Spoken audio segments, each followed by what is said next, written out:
This is Maddie Rempe from Cleveland, Ohio, and you're listening to Barbecue Central. So to get that perfect barbecue, you use wood. Are you sure it's safe? Whatever. We put the lighter fluid on, strike the match, and... Oh, should we call the fire department? That might be a good idea.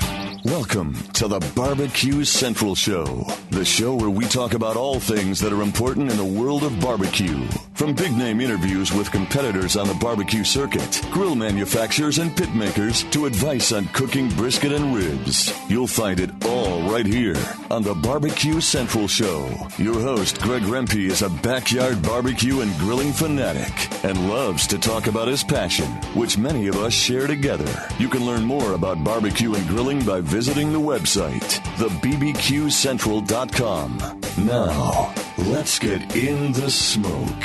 Here's your program host, Greg Rempe. Hey, gang, welcome to another edition of the Barbecue Central Show. Oh, it's the really big barbecue show here, broadcasting live and direct from the Rock and Roll Hall of Fame city of Cleveland, Ohio.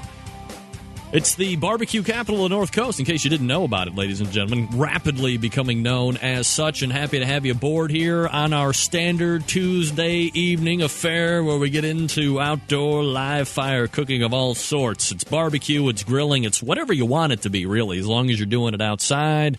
As long as you have some type of fire or heat source, indirect, direct, it doesn't matter. We're all just happy to be here. And most of all, I am humbled and happy that you have joined me here on the Barbecue Central radio networks.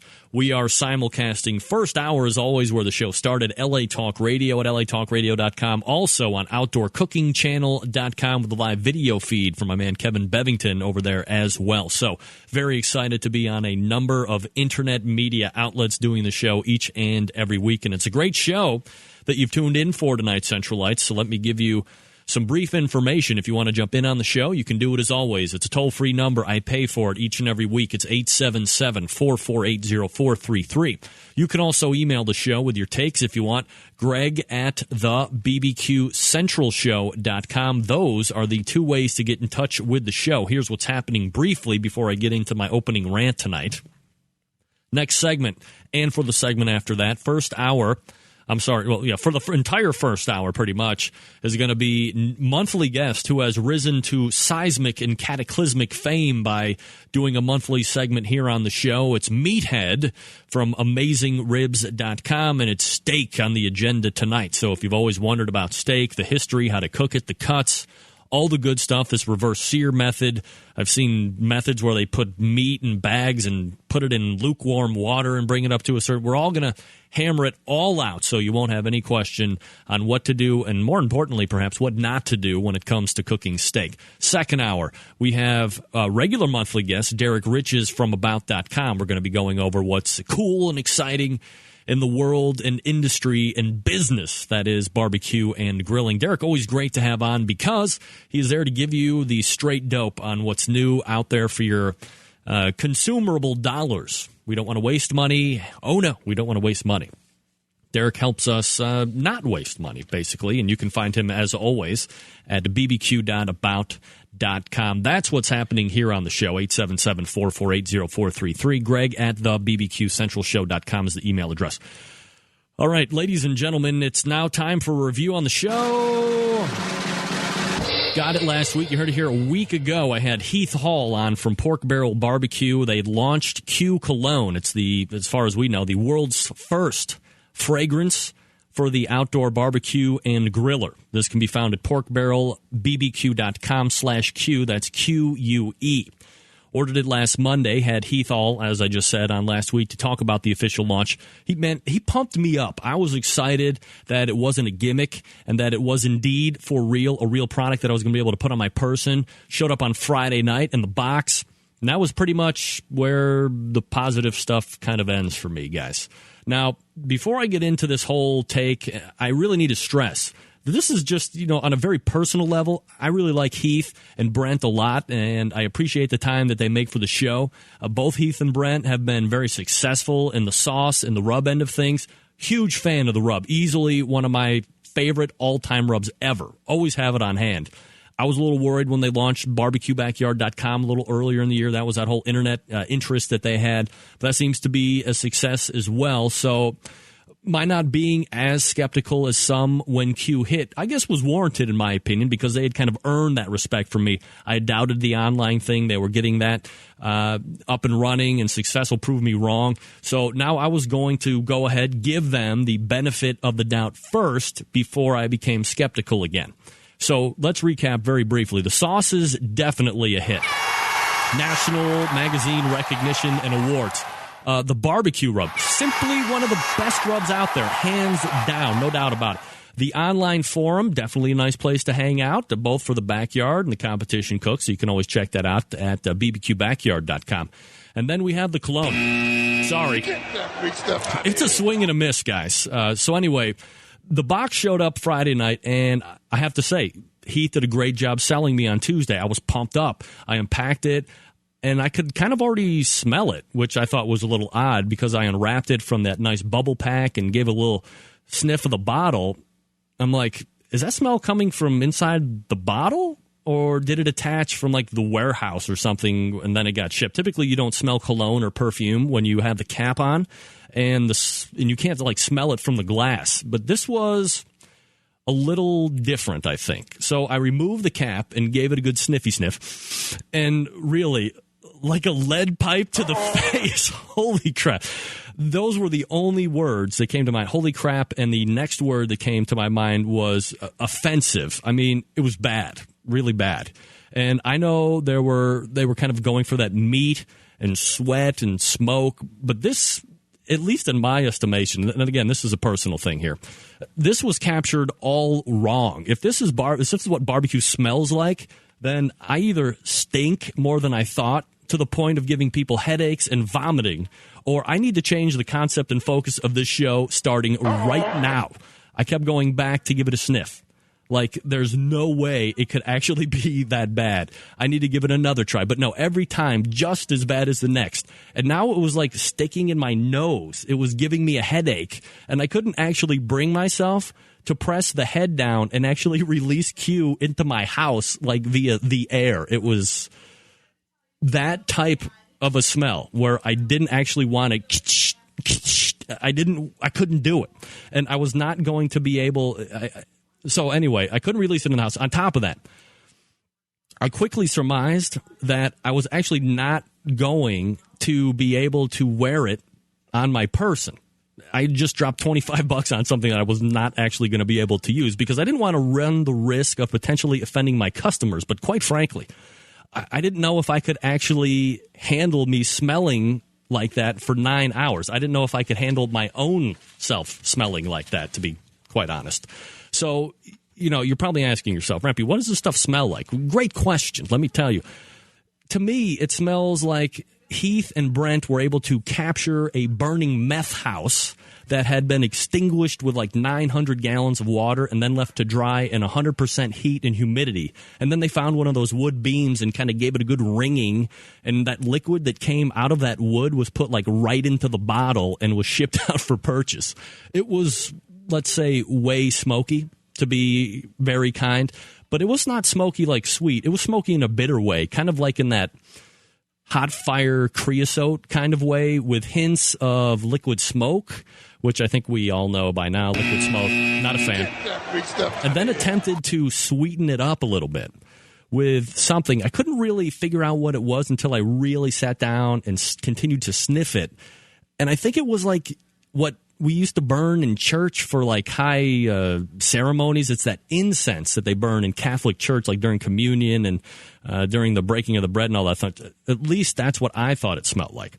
And I did take it to work to give to my coworkers to kind of pass it around to make sure that this wasn't just me, because everybody's palate's different. And to a man, every time I gave it to somebody, it was the classic smell it, jerk your head back, and go like, "What the F was that?" It was quite frankly not a very well received type thing. There's a good chance that this product has perhaps single-handedly set barbecue back at least 10 years. Myron Mixon, swearing like a sailor on TV, on national broadcast TV, thinks this cologne is offensive.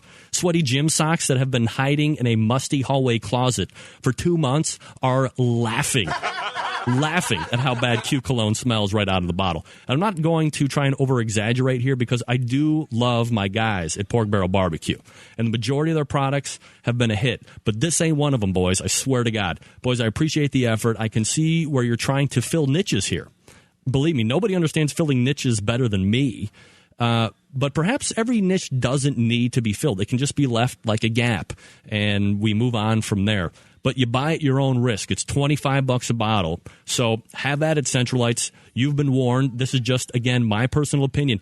Heath, to my request, had sent me a number of positive things that just showed up into my inbox about an hour ago that I couldn't actually prepare. So we'll see how it goes with Derek Riches in the second hour, and I will go ahead and give Pork Barrel Barbecue their just due as it comes to people getting good reviews. Or if there are good reviews, I will read them. It's fair game here. This is just me. I gave it to a lady today at the store. She smelled it. She almost vomited on command on the floor. She looked like I had just punched her in the face. She left the store to go take a breath.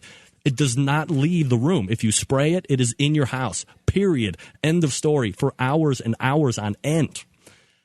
It is coming through the glass. It's like its own entity is what it is. It's like this perfume, cologne entity of smoke, and I don't know. Clint Canwell said that he sprayed it on his beans, and they made them delicious. I don't know if adding a cologne is what you want to do to make your food taste better. Okay, Clint? I'm sure Polo and Drakkar Noir and Cool Water wasn't meant to be sprayed on a hot dog to give it a better flavor profile. Just my thought there. But again, it's $25. Again, always happy to have Heath and Brent on the show in the future. Don't know if they'll come back on anymore because, quite frankly, this is not a glowing review. But this is my review, honest, and you guys tune into me because you want honesty. But I think as far as helping the sport and industry of barbecue, this ain't helping them, boys. It's hurting them. And I don't know if you should be selling it on the interwebs, man. Oh, boy. All right. So there it is. Again, that website is porkbarrelbbq.com, where I do suggest you buy their sauces and rubs, especially the rubs, man. I love the rub. /Q, Q-U-E, if you want to go ahead and get in with a Q cologne. But really, it is there, it lingers, and it is not in any hurry whatsoever to go away. It's not light on the palate, let's say it like that. All right, gang, a quick reminder about my good friends over in Warminster, Pennsylvania. That would be Bob Trudnak and Shotgun Fred and all the guys over at the Barbecue Guru. You can find them online, of course, at thebbqguru.com. You can also call them toll-free at any point, 800-288-GURU.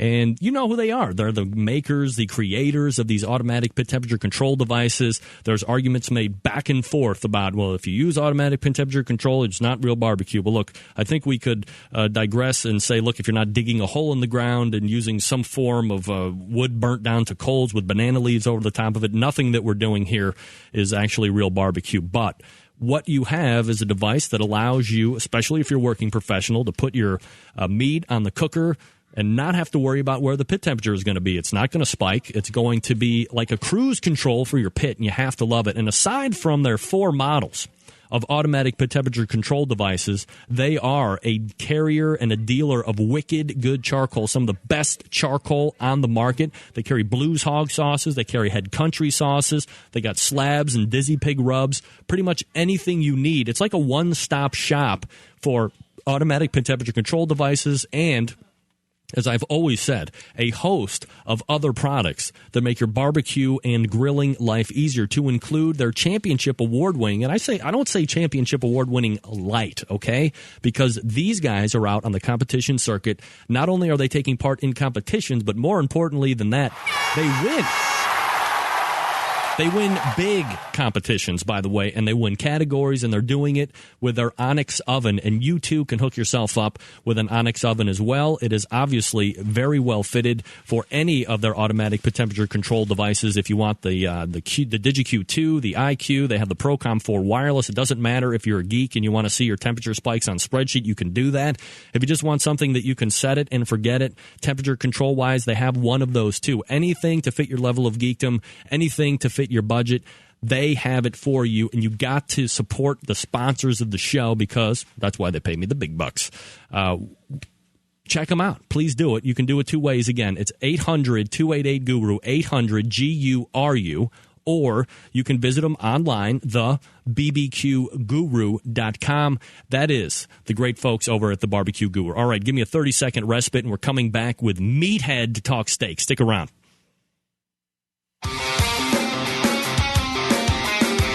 Broadcasting live from the Barbecue Central Radio Network studios in Cleveland, Ohio. You're listening to the Barbecue Central Radio Show. Once again, here's your host, Greg Rempe. All right, we are back. It is just past quarter past the hour, and we are awaiting our monthly guest. You know who he is, Meathead. He is the man with the master plan, AmazingRibs.com. A lot of reaction about the Q Cologne take. I don't know what to tell you. Try it for yourself, and then you tell me if I over-exaggerated. How about that? Let's race over to the hotline as we bring up monthly guests. He is the guy that's founded AmazingRibs.com. It's Meathead. Meathead, what's up? How are you, Greg? Absolutely. It's good to talk to the Cleveland Cavalier of Q again. Man, hey, better the Cleveland Cavalier than the Miami Heat of Q. Are you happy? Well, let me break this down for everybody that doesn't actually understand why the people in Cleveland are happy. The people in Cleveland are not celebrating, by any stretch of the imagination, a Dallas Mavericks championship. I need to make that expressly clear because, as you well know, Meathead, Cleveland is a great, proud sports town. We want to have a winner more than probably any other sports town in the world. We just can't seem to get that on track. But to be spit on by one of the up-and-coming stars, as we did a year ago on national television, this is a victory because LeBron James didn't win more than the Dallas Mavericks winning a championship, and that really needs to be made clear, especially to all those national media hacks out there. How do you feel about it not being a Clevelander? Well, I thought the Bulls should have won it. That didn't work out too well. I'm a Chicago boy, so... But, no, everybody was rooting against LeBron. He was the most hated man in sports, isn't he? He's like the Myron Mixon on television of basketball when we're talking about barbecue. Yeah, but he just blew it big time. I'm surprised that ESPN let him do that big Take My Talents to South Beach show. They knew that was going to be a blow up in his face. Wow. They know media. It's, well, I think there's a lot of things that have happened over the last 12 months that he will probably live to regret. But nevertheless, who cares about him? He's got all the money in the world, and we have to get back to our pathetic lives, as he said after the pregame press conference. So, speaking of pathetic, I have never tried that Q Cologne. I just put some barbecue sauce behind my ear. Anything could possibly be better, and I'm not even kidding. I'm not exaggerating. Spend the $25, and you tell me if I'm over-exaggerating. So, give it a try if you want to. And like I said, Heath and Brent make great products other than the cologne. I just think it was a colossal miss. It's just my opinion. I'm allowed to my opinion. It's my show. But take it for what it's worth. I'll tell you a true story about pheromones. There's used to be this pretty little gal lived near my house, and she got a divorce. And she used to come over when I was grilling and hang out on my deck and talk to me. And she finally said to me, "Meathead, do you think I need a boob job?" And I looked at her and said, "Honey, you look okay, but I'll tell you how to get men and save a lot of money. Go out and spend $400 on a Weber Smoky Mountain, and you'll have every man in the neighborhood hanging around your deck, and you don't need to spend $5,000 on a boob job. There you go. Saved her money, made her look better, too. How about that? All right, Meathead joining us from AmazingRibs.com. On the docket tonight is chicken. We've done hot dogs, we've done hamburgers, and tonight I figured why not? It's going to be steak. Everybody loves steak. This is definitely getting to the teeth of what I guess many outsiders would consider to be the grilling season. So just kind of if you have any of that profound history on steak and why you think it's so popular. Obviously, we're a kind of a meat and potato society. Kind of take it from there, Meathead, and we'll get into the particulars. Well, today I don't want to start with a history. I want a personal story. I was out in Vegas for a conference recently, and I went to Michael Mina's restaurant in the Mandalay Bay, a place called Strip Steak. And I went there because I had heard he had an interesting method of cooking steak. And boy, did I get blown away. I went in there. I got great photographs, interviewed the executive chef. I haven't written the article for the website yet, but I will. So folks who get my newsletter, watch for the story to come up. But what he does is he has about 6 or 7, maybe 2 or 3 gallon capacity stainless steel tubs. And like in water those tubs? Stainless steel just buckets, tubs. All right. Yeah, tubs. Yeah, tubs.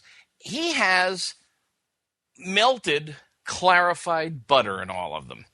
And he sets the temp on a circulation gizmo to about 117. And he takes all his steaks and throws them in the butter at 117. Raw. And they sit there for an hour or more. And they slowly, gently come up to 117. Then, 3 feet away, he has a Santa Maria-style grill, and if people don't know what that is, this is one of these grills with a big hunkin' cast iron grate, and it's on like a bicycle wheel on a pulley, and there's no lid on this sucker. He loads that baby up with mesquite before he even opens, burns them down to embers and charcoal, and then he lays the steaks on this grate and cranks them up and down till he gets them the right distance from the coals that he likes and cooks the exterior and serves them. Well, interestingly enough, the butter doesn't penetrate that much, but what you get is this absolutely perfect colored steak, bumper to bumper, edge to edge. Scientists have proven that medium rare steak, medium rare is about 130, 125, in that range, maybe as high as 135. That's the temperature of the meat. Mm-hmm. That's when it's medium rare. And at that temperature, it is its maximum in juiciness, maximum in tenderness. Now, let's get something right out of the way, first of all right, that maybe we can share with our wives and daughters and friends who are squeamish. That red stuff that comes out of a steak is not blood. It's not blood? They bled that sucker dry in the slaughterhouse. If it was blood, it would turn black. It would coagulate. That's a compound called myoglobin. Mm-hmm. It's a little bit like blood, but it ain't blood. It's a protein liquid, and it is not blood. So we have to all swear a pact tonight. We're not going to call it blood anymore. We're not going to gross people out anymore who are grossed out, because we want them to eat medium rare steak, because that's when it's at its optimum. So are we going to call it myoglobin? Yeah, let's call it myoglobin. I don't know if that's going to win over the ladies. Just call it Meathead. Juice. Just call it jizz. Yeah. Call it juicy stuff. But just juice is fine. Just stop calling it blood, because it ain't blood. It's inaccurate, and it's grossing people out. Well, I think we've hit Meathead. We've hit a problem with that. I completely agree with you. By the way, if it was blood, I would eat it anyway. I don't care. It's steak and it's wonderful. But I think we have many generations of people that cut into a medium rare steak, and they see the juice come out, they see the color, and they automatically think it's blood. So this has to be a retraining. We almost have to tell everybody, these cows have been hung, they've been bled, there's actually no blood in it whatsoever. And then kind of generation to generation coming up, we have to teach them myoglobin. you actually do occasionally see blood. Like sometimes it seeps out of the marrow or the bone. Yeah. And you know what it looks like? It gets black. You even see it on ribs, pork ribs. Yep. It gets black. That's blood. This juice, it's pink in pork. Right. It's bright red in steak. It's myoglobin. It's a protein liquid. It's juice. It doesn't coagulate. It doesn't get thick and black when it lays there on your plate. Mm-hmm. And that's the good stuff. That's desirable. And it's at its optimum around 125 to 135. Let's say 130 for the sake of argument. Okay, so what they do at strip steak essentially is they warm the meat. So top, bottom, and middle is all the same temp, up to around 117, 120 or so. And so if you cut into it, it's completely the same color throughout. And then they throw it on the hot coals to sear the outside. And the key to this concept is they've learned what I think anyone grilling needs to learn is that the inside of the meat is one problem and the outside of the meat is another problem. And you have two problems to solve when you're cooking. And it's true of steaks and chicken and turkey. And so there's another related story that's good here. We talked briefly about sous vide. And for people who are not familiar with the concept, sous vide is something that was invented in the 70s and is really catching on, particularly again among these modernist cooks. Sous vide is a water bath. You take a steak and you put it in a plastic bag and suck all the air out so that the plastic bag is right tight around the outsides of the meat. And you sit it in a 130-degree water bath. And it can sit there for 2 hours, 4 hours, 6 hours, 12 hours. The point is it can't get overcooked. When you put a steak on a hot grill, rip snorting hot, 400 degrees or up, you're trying to catch a moving bus. And if you put it in a 130-degree water bath, the bus is standing there waiting for you. That's the ideal temp. You take it out, and the meat is tender and juicy and butt ugly. Because the exterior is gray and ugly and boring and disgusting. So what people who cook with these sous vide machines do is they then throw it in a hot cast iron pan or on a grill to shine up the exterior. So you've got two processes, interior and exterior. How do we take these lessons from sous vide and Michael Mina's strip steak restaurant in Las Vegas and do that at home?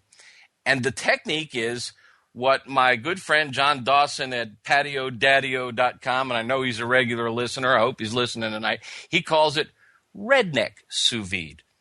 And that's the reverse sear. And a lot of your listeners, I'm sure, know about reverse sear, but a few of them probably don't. And it's the same concept. Instead of throwing a steak on a scorching hot grill and trying to jump on a fast-moving bus and get it off when the interior is exactly the right temperature, slow the bus down. Put that steak on. Everybody knows how to get their grill or their cooker up to 225. That's everybody's favorite barbecue temp. So get it up to about 225 and put your steak on there. Now, this technique works best for thick steaks, 1.5 to 2 inch thick. Under an inch, it's another issue. We can talk about that a little later. But we're talking about steakhouse steaks here. We're talking about prime beef, the best beef you can get, you know, the kind of stuff you get from Allen Brothers, the kind of stuff they cook in the steakhouses. So you throw it on the indirect side. I don't know what kind of grill you've got or smoker you've got, but, you know, let's say you're using just a Weber kettle. Bank all your coals off to one side, maybe a half chimney. Put your meat on the other side and try to get that side down to around 225 and let the meat sit there. Turn it maybe once. It's not. It's going to be roasting slowly by convection. It's going to get some smoke flavor, and you can throw some wood on the charcoal if you want. And it'll take it 20 to 30 minutes, depending on how accurate your temperature is and how hot it is in that oven. and it'll slowly rise up to about 117 to 120, just like at Michael Mina's strip steak. When you get her up there, and you need a really good, like a Thermapen or a really fast read thermometer to check that interior temp in the center, because you're really working against the temp. Once you get it up there, then paint it with a little bit of oil. Now, I usually keep some, my friends at Prime House in Chicago, a good steakhouse in Chicago, they serve aged steaks. I save beef fat from aged steaks, but any old beef suet will do. Melt it down and paint that steak with some melted beef suet, and then move it over to the hot side. Get it as close to the charcoal as you can. On a Weber kettle, I've been known to raise the bottom grate up with a couple of bricks. Hold it about an inch below the surface, because I want that sucker as hot as I can get it. The sizzling fat is what gives steak that ultimate flavor. Now, you don't want to burn it. You don't want to blacken it. You want to get it as dark as humanly possible. And you don't need grill marks, because the grill marks are the best part of the steak, but all those little spaces in between are undercooked on the surface. So you want the whole thing uniform, mahogany color, as hot as you can get it. It'll take about 2 to 3 minutes per side, and you're done. By that time, the steak will rise from 117 to 125 or 130. You'll have a really tender, juicy steak, because at around 117 to 120, in that range, there's enzymes in the beef muscles that actually go to work munching on the steak, denaturing the muscles, tenderizing, and you get the most tender, juicy meat. So this is the concept behind reverse sear, or redneck sous vide, as Dawson calls it, or sear in the rear, as I sometimes call it. And it absolutely turns out the most unbelievably really good steaks. You got to have control over your temperature, but the concepts really work. Would obviously be better to err on the side of a lower temperature in the cooker than it would be a higher temperature. Yeah, aren't we all devotees of low and slow? Well, hell, it works on steak. It works on burgers. It works on chicken. You can do the same thing with chicken. Get yourself a chicken breast. Put your chicken tits off on one side, low and slow them up to temp, then bring them over to the hot side and get that skin crispy. Works. Isn't that what we do with our ribs? We cook them at 225, low and slow in our smokers. Yes. Then we put on the sauce, and we get them over a raging hot fire to sizzle and caramelize the sugars. Well, there's sugars in meat. That's that browning on the surface is something called the Maillard effect, and it kicks in around 300 degrees. It's a chemical reaction with amino acids and sugars, and I don't understand all of it, but it's what makes the crust on a bread brown, and it's what makes the crust on a steak brown, and gives it all that flavor. And you come away with 2 distinct temperature zones, and you end up with a steak that is dark brown on the outside, and it's bumper to bumper, medium rare. And you don't get this banding stuff. You don't get the stuff when you throw the steak over a hot flame, you get a dark brown exterior, and right below the exterior, you get a thin layer of brown. Then you get a thin layer of tan. Then you get a thin layer of pink. Then finally, you get to the middle where it's properly cooked, and then you're done. Maybe a third to half of your steak is properly cooked, and all the rest of them has this rainbow of colors. And this protects you from that. Yeah. Absolutely. Yeah. All right. Well, we're talking with Meathead Goldwyn, and he is breaking it all down when it comes to the reverse sear method or the redneck sous vide. And then he was talking about sous vide, and there was steaks and butter at some point. I believe he said it was a whirlwind of information. So, Craig, stick around here just for 1 second as I remind everybody about my good boy Fred Bernardo over at fredsmusicandbbq.com. You know who he is. He's the smoking guitar player, for crying out loud. He's also the creator of all those Tasty Licks barbecue seasonings. You can find him at fredsmusicandbbq.com. He's also got a huge music store attached right to the barbecue store. I mean, what's better if you're a musician and you like to eat? You go over, you buy grills, and you hook yourself up with cookbooks and wood chunks and all that great stuff. And then you can go across the way there and buy strings for your guitars, or you can buy guitars if you need them. Doesn't really matter. It's fredsmusicandbbq.com in Shillington, Pennsylvania. Upcoming, he has his Mid-Atlantic, Mid-Egg-Lantic Fest lineup, and that's going to include replacing your gasket on your Big Green Egg. Toby from the staff will be installing the Nomex upgrade gasket on the Big Green Egg while you watch, so you can learn from the best and the most experienced people. They will disassemble the egg, remove the dead old gasket, prep the surface, install the new Nomex gasket, and then reassemble and adjust the egg for maximum cooking performance. So after that, you will absolutely be a professional in doing the gasket replacement yourself. That's July 23rd, 9 a.m. to 5 p.m., and his address there in Shillington is 214 West Lancaster, so you can go ahead and register. They're also shipping tickets for your order as well at fredsmusicandbbq.com. Gift cards for Father's Day, they're shipping those as well. All you have to do is visit the website, tell them exactly how much you want, and they will deliver them to you either through the mail or you can get it delivered electronically. It really doesn't matter because Fred is here to make sure that Father's Day for your pops is absolutely what he wants it to be. And again, Saturday, July 23rd, you will join the people from Fred's Music and Tasty Licks Barbecue Supply and all the eggheads at Mid-Atlantic. This is like the third or fourth year that he's been doing this. It's a celebration of cooking on the Big Green Egg. You know, they have them all over the world now. It's one of the world's best smokers and grills, and they will be getting together for a whole day cooking event, eating and sampling everyone's great cooking because everybody that goes there brings their own Big Green Egg so you can be egg-headed together.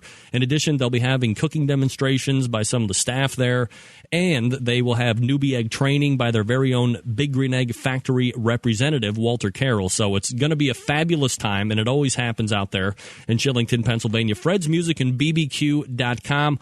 Also, if you show up Friday night, a special pizza masters class because Fred is Italian and he loves pizza. Who doesn't? Meathead likes pizza too. All right, we're going to come back in 30 seconds, and we're going to talk more on steak with Meathead from AmazingRibs.com. Stick around.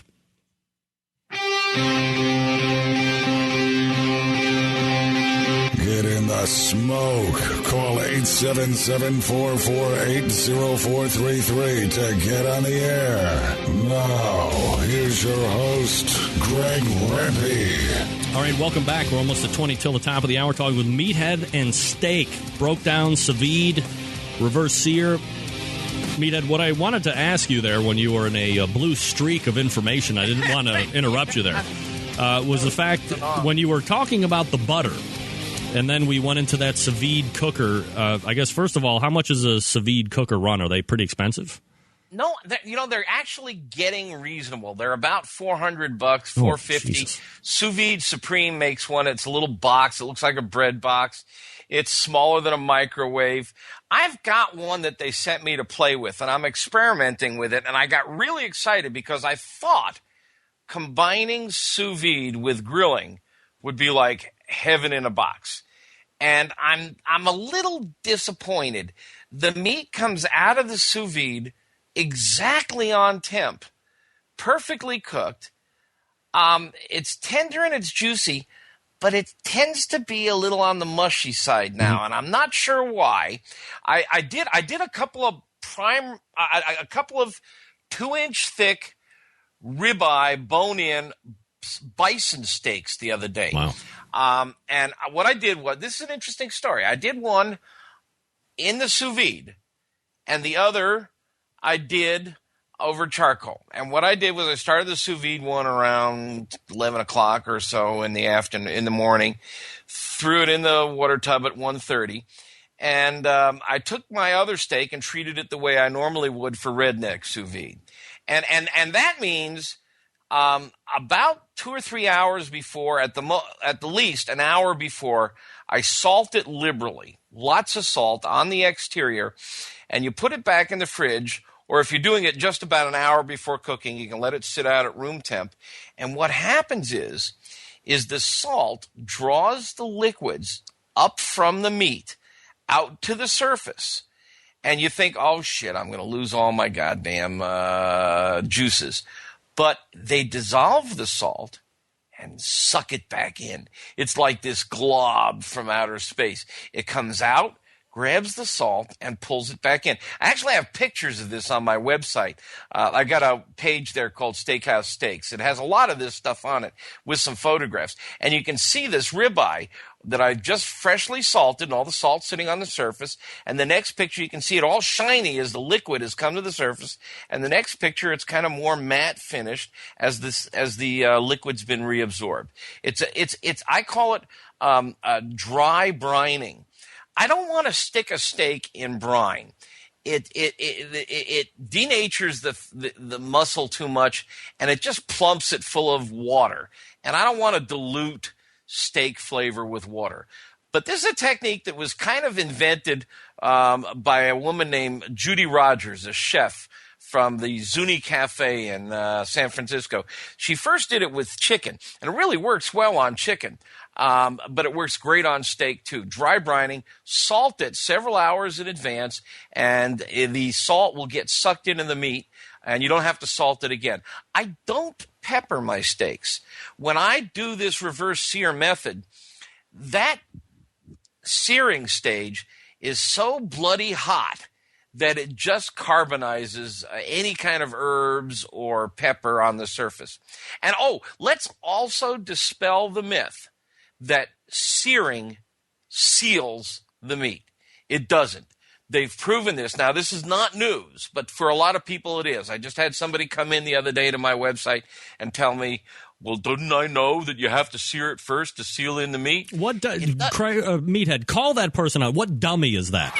You tell us who that person is right now. We're taking him to task. A lot of people still believe that. I mean, it's been around for so long.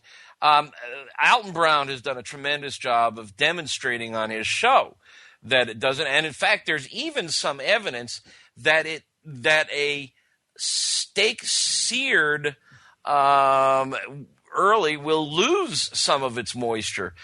So it doesn't close off the vascular system and prevent moisture from escaping. It's still going to lose a little moisture, and that's okay because it just concentrates flavor. I salt it well in advance. So I took one steak and it's in the sous vide machine.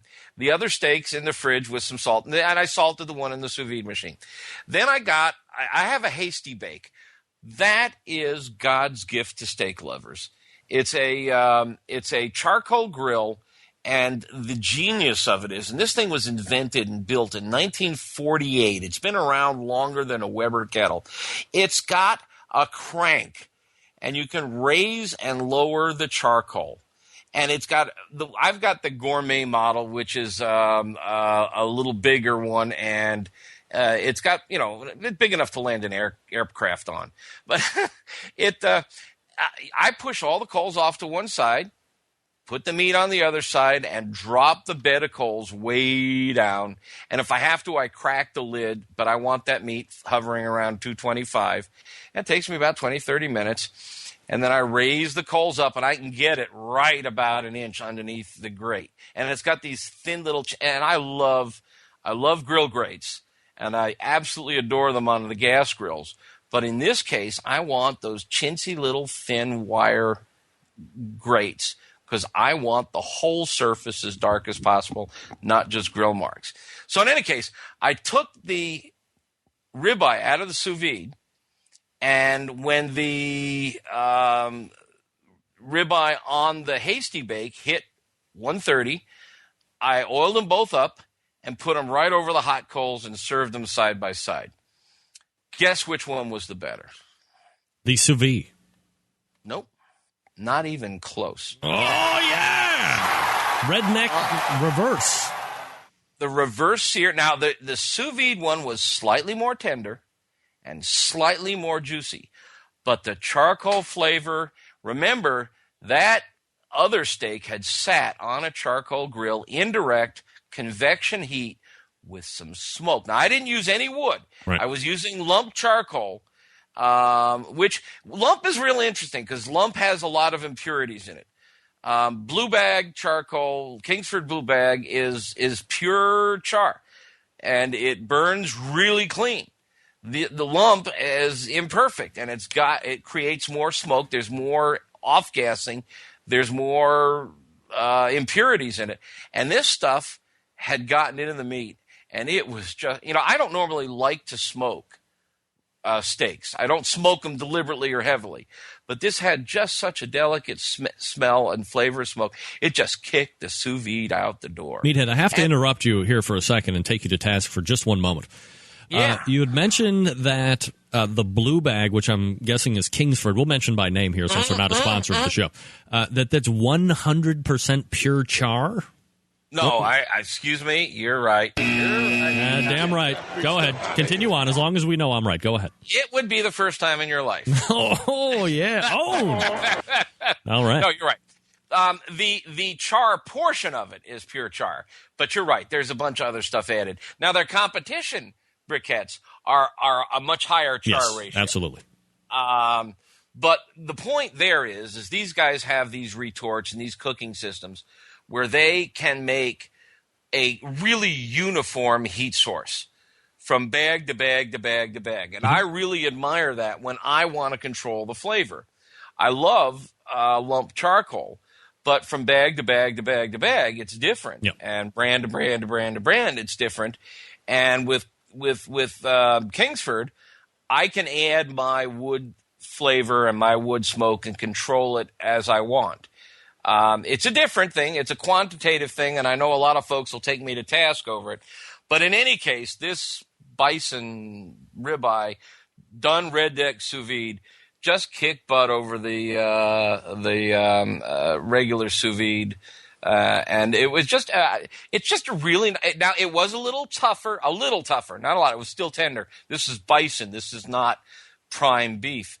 But it was really a nice meal. My wife and I split the two steaks, and we just kept rolling our eyes back in our heads. It was just great stuff. Meathead joining us here on the show. Meathead, we have about a minute or so left, and you had mentioned in the first part of the first segment that there's a certain thing you need to take into account when you're doing steaks at 1 inch or under, which, don't usually, it's something you'd find like in the grocery store butcher case, or some people don't really give a crap about it. But what do you need to take into account with those? Those I think you want to just cook the good old fashioned way over pretty high heat, because by the time the exterior is dark, the interior is cooked through. Now, there is a technique that I love to try, and maybe some of your listeners have done it also. I call it the afterburner. I get a chimney full of charcoal, light it, get it until they got that blue flame like the back end of an F-15. And I put a grate on top of that and lay a skinny steak. It's when my wife brings home the on a Sunday, and the butcher's not at the grocer, and she brings home those 1 inch or under steaks, and I lay it on there. And the other thing about part two of the redneck sous vide is when you're searing the steak at the end of the cook, lid open. You don't want the lid closed. Right. You're just not roasting anymore. You're now applying all the heat to the surface. And the same thing with this afterburner. You got the top is cool.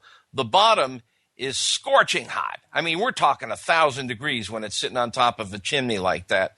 And so you get a really dark char in a hurry, and you can hold the center to medium rare on a skinny steak. And I love doing that. Now, you can't get more than a couple of steaks on it that way, but it works just great. In fact, another good technique for skinny steaks is the hibachi.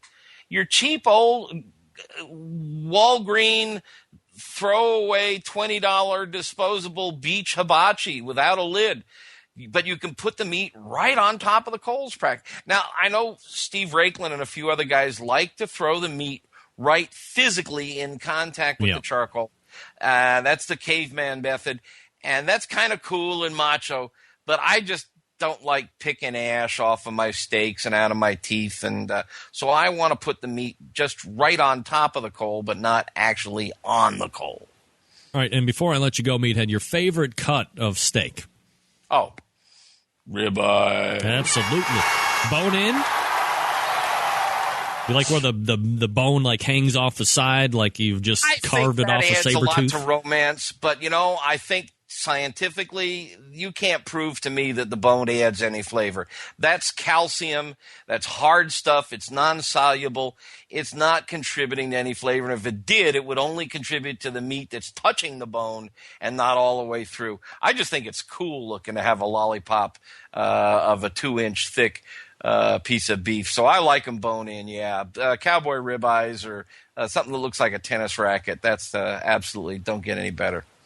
All right, and what is happening over at the website? A little update. I just continue. Today I added an article. People keep asking me if I'm going to cook 3 pork butts. Do I cook them at the same length of time as if I'm cooking 1 pork butt? And so I just wrote a whole article about what happens with the airflow and the bubble of cold air around a cold pork butt, and all the things to consider when you try to figure out how long to cook them. And I'm just adding content all the time, every day, every week. There's something new up there. And if people get my newsletter, about once a month, I send out a newsletter. It's free with a list of all the articles that I've done recently. You can find it at AmazingRibs.com, and we will be rejoined next month by Meathead, and who knows what the topic's going to be, but it'll something good, because this is one of the best things. You already have a suggestion, Meathead? Can I squeeze in one? Some of your folks who know me might know that I do a regular weekly column in Huffington Post, and I really kicked up a storm over there for the vegans, vegetarians, and the hippy dippies. I guess I'm kind of a hippy dippy myself, but I wrote a really interesting piece on why bean sprouts or sprouts are the most dangerous food, risky food in the grocery store today. And I explained why.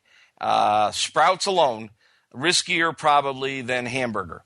And that's a fun piece. It's over in the food section of Huffington Post. And I'll be moving a copy over to my website soon.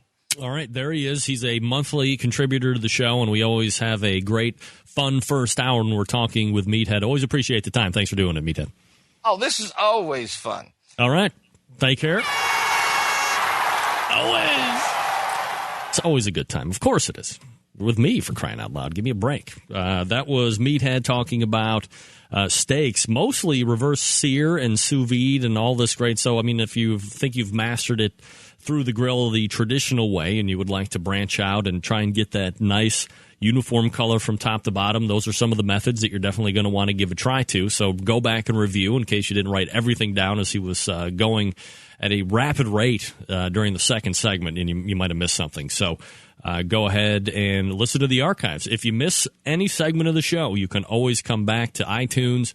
You can always go back to the bbqcentralshow.com in the archive section and get any portion of the show that you missed. Subscribe, download, do whatever it is that you do. Share it with friends and family, because that's what we love to do here, is spread the wisdom of the outside and the cooking, more or less. All right, quick reminder, folks. Did you know that this coming Sunday is Father's Day? June 19th. You're running out of time here, folks. And you have to take advantage now of the Stephen DeFranco Jewelers Father's Day special on Bulova Accutron watches. That's right. Have any of the Barbecue Brothers, that's you guys, call for 30% off any Bulova Accutron watch, and they'll give you an extra $50 off if you say that you heard me, that's Greg, or Steve, and you're a Barbecue Brother. You heard the radio message right here on this show, and Greg or Steve has referred you. You're a Barbecue Brother. Just say Barbecue Brother. Greg and Steve said, say Barbecue Brother. You get $50 off on top of the 30% off you get on the watch. Are you kidding me? That's ridiculous.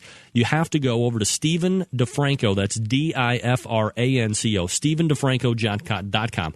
And then go to the watches section. I would imagine most of us are gentlemen, except for Wendy, because Wendy's listening tonight.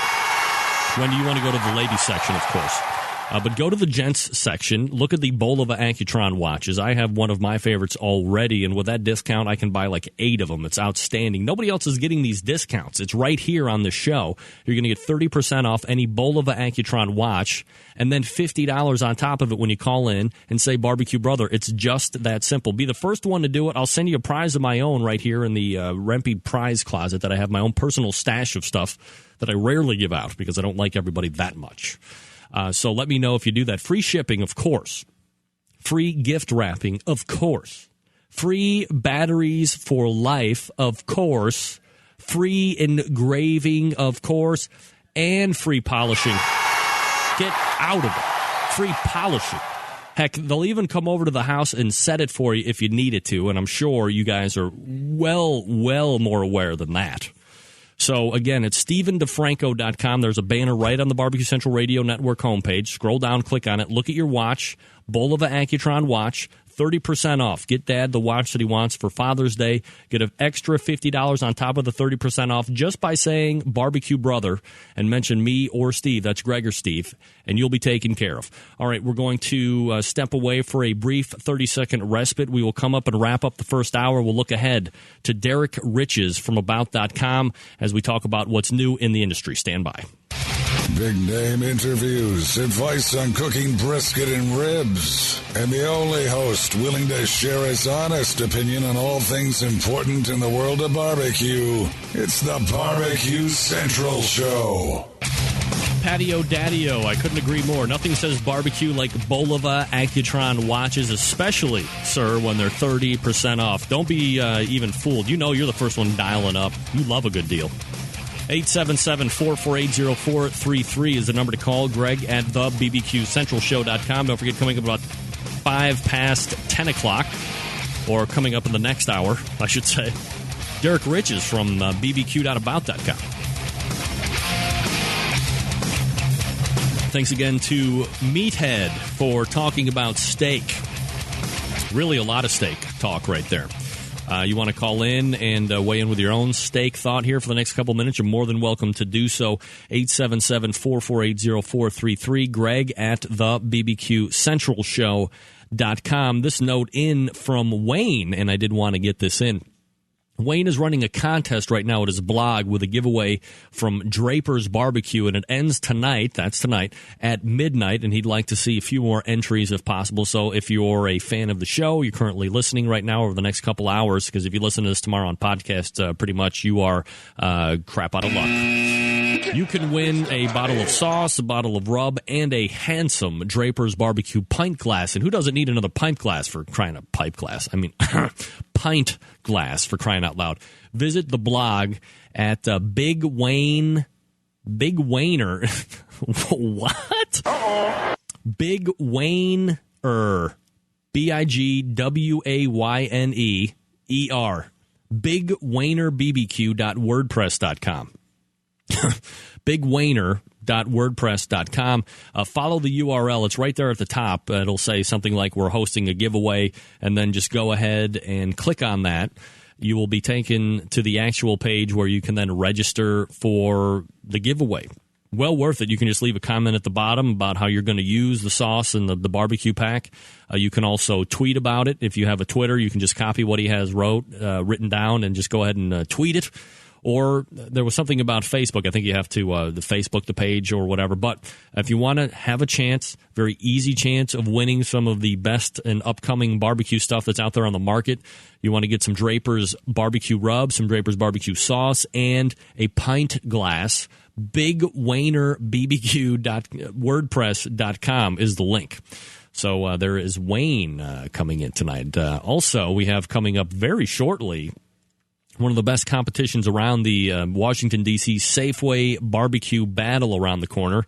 And we already have ties out to our embedded reporter, Kelly Dodd from Hoos Barbecue. And that's my man, Brian Dodd, pitmaster of Hoos. You competing out there, Brian? Come on now. So there you go. That's what's happening here during the first hour. Smoke and the Eye, by the way, don't forget to hit up Smoke and Eye's Facebook page. I'm sorry, MySpace. Evidently, Clint is becoming a music artist because MySpace has now been reserved for non-signed, very crappy music acts. And those people who kick the crap out of Myron Mixon in competition in front of everybody in New York City. Whoa! Hey! You just won, Clint Cantwell! You beat Myron Mixon! Guess what? Everybody beats Myron Mixon, okay? I don't want to hear about it. Big deal. Tuffy Stone beats Myron Mixon. Bubba Latimer beats Myron Mixon. In a fist fight, I would lose to Myron Mixon. I got to be honest. All right, once again, thanks to Craig Goldwyn. We call him Meathead. Didn't even call him Craig even once during the segment interviews, which is great. But he is a rising star in the world of barbecue. He's got a hugely trafficked block. Man, I wish I had his traffic. Oh, my God. That would be awesome. AmazingRibs.com, filled with lots of great content, so be sure to check it out. Again, if you missed any of the segments tonight with him on this show, just go ahead over to the archives on the BCRN homepage. You can also subscribe to the show on iTunes. If you have any type of RSS aggregator, just type in the XML to the show or email me. I'll send it to you, so you can do that. We're going to step away here just for a brief moment. We'll have a little bit of a Kent Whitaker for you, and then we'll come back with Derek Riches. Derek Riches, a monthly correspondent to the show. What are we going to do here with grill tip? Here comes a grill tip from Kent Whitaker. Stick around. We'll be right back. Hey everyone, this is cookbook author Kent Whitaker with an easy and inexpensive cooking tip straight from a hometown cookbook series. I'll have that tip and a little bit more right after this message.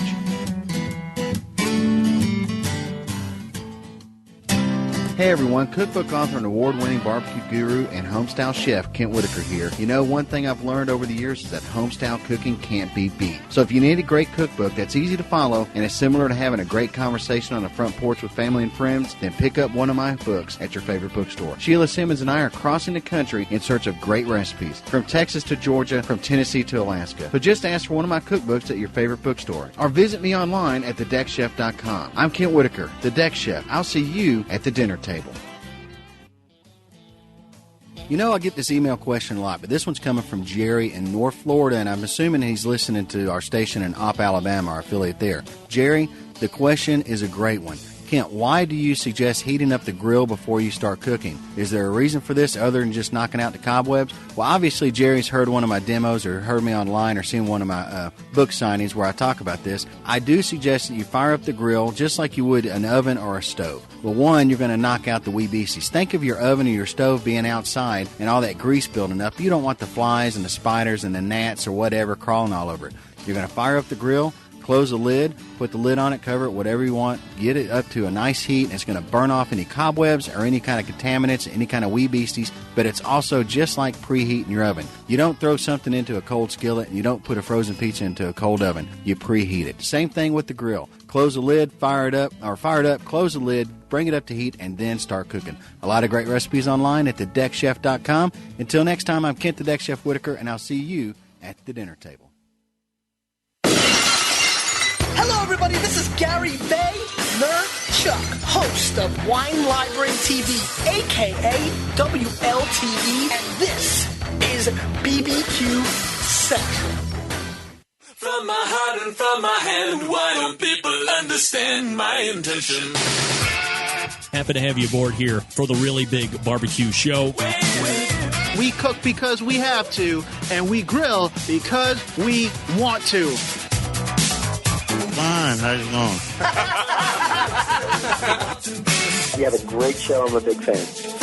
So what seems to be the problem here? This man looks like he's dead, and he's in the crackle. Charbono! It's all about the Charbono, dude! Succulent fish! What? He ate 54 wieners. But listen, Lavernius, shut your face. I'm shaking like a dog shit peach seeds. You could use it to fight off creeping marauders looking to take your steaks off your grills. I just like being anywhere with Junior, Senior, and Diva. Sounds like a whole other type of movie. Wow. Yeah, really. Keep it hot, keep it clean, keep it lubricated. We have top men working on it right now. Top men. All right, we're back on the second hour, ladies and gentlemen. I want to know who else has had the, dare I say, pleasure of smelling the Q. It's the first scent ever made for the barbecue and grilling industry. And when I say scent, I don't mean pennies, nickels, dimes, or quarters, like so many nickels and dimes. I'm talking about a cologne. I bought the first bottle. Wait a second, John Dawson. Don't you come at me. Don't you think you're going to be coming in the... Son of a bitch. Had enough of that. Don't think you're going to be coming into my hometown and talking trash to me because I was the first one to jump on board and support somebody here in the barbecue and grilling community. Just because I smell that and it's like... Wah, wah, wah, wah, wah, wah, wah. That's a different thing altogether. A different thing altogether. Give me some instant feedback here, Clint. I know you said you sprayed it on beans, which is never probably the best thing that you want to do with cologne. But have you tried it? Did you get a bottle, Clint? And don't lie like I know you want them. Be serious. Be real. Does it really smell like barbecue? Okay, in all honesty, in case you missed the first segment of the show, the opening segment of the show, I went over it completely, and in my honest opinion, and I love Heath, and I love Brent, and I love the fact they come on the show. I mean, they're big guys when it comes to the world of barbecue and grilling. Would love their success if I could have it. This is probably not a market that you wanted to actually enter into without somebody that actually knew what in the hell they were doing. They're bottling it in their house. If I was bottling Q cologne in my house, my wife would tell me to beat it. She might not even tell me to beat it. She would probably shoot me right dead in the family room. It is a hard to acquire. Sorry. It's a hard to acquire smell, and it had a very pronounced overtone of, it's not wood, it's not like smoke. As I had said before, it is like a meth house that burned down, and it was soaked with 100 gallons of water and was set out to dry in 100-degree heat and humidity. And then they took one of those wood beams that burned, and they were somehow managed to wring it. And whatever was coming out of that meth-infused wood of soppiness and rank, icky dankness, they bottled and set it right up, popped the top on that thing and said, ship it. It is something that is, wow. As I said before, it's bad, man. It's bad. Blunt honesty here on the show.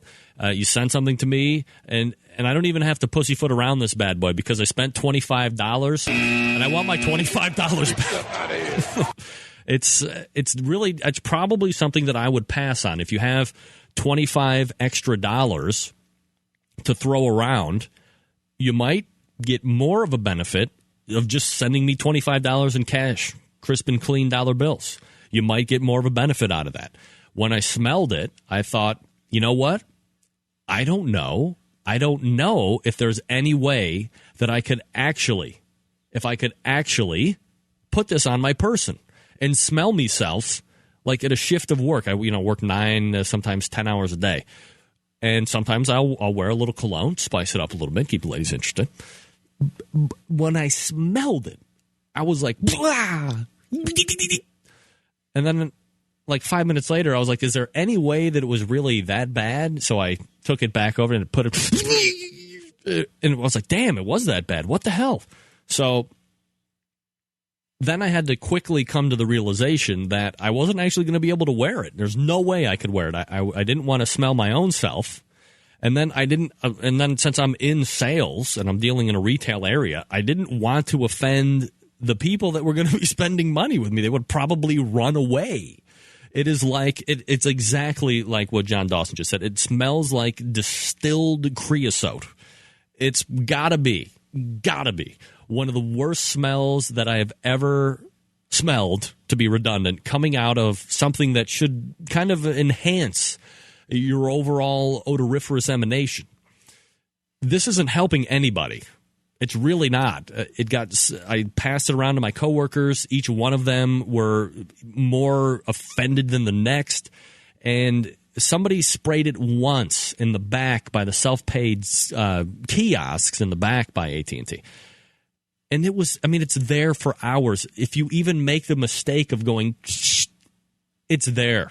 It is like all of the little mists of wonderfulness that are coming out of, and I say wonderfulness, not in the wonderful way, of course, but all of that Q that is now in little airborne droplets. They take like pitchforks, boom, and they're hammering in there. We're going to stay here forever, wherever we were just sprayed. We're in here forever. We're going to live here. You're never going to get rid of us. And that's really what it's like. I mean, that has to be what it's like when it's coming out of it's like they're happy to be released and they're never going back into that bottle again. And it's like alive in there because it's coming through the glass. It's coming through the glass. I don't get it. When I take a bottle of cologne and I smell it, it doesn't come through the glass if the top is on. It just doesn't, especially if it has never been sprayed. This stuff it's permeating through the glass. It's coming through the glass. It's its own. Let me out! I want to eat you or something. I'm going to make you smell bad.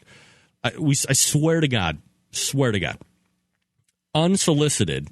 One of my coworkers was working with his female client, and they were talking, and he offhandedly mentions the cologne, and she thought she was interested, so I didn't happen to have a customer, so I jaunted back to the back room and brought it out, and she took it off, and she smelled it, and she was like, boom!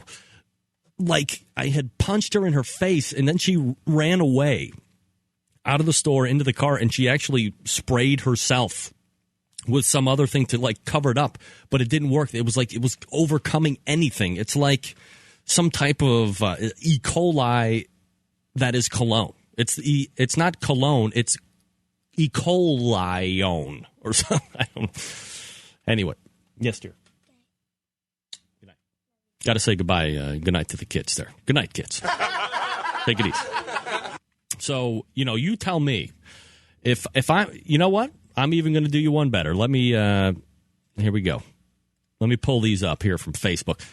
Heath Hall sending me these, wanted a few comments on what others are saying about Q, because obviously we all know what I say. And again, no disrespect. I know, and believe me, I'm the guy that says when you preface something by saying no disrespect, but you're about to disrespect somebody.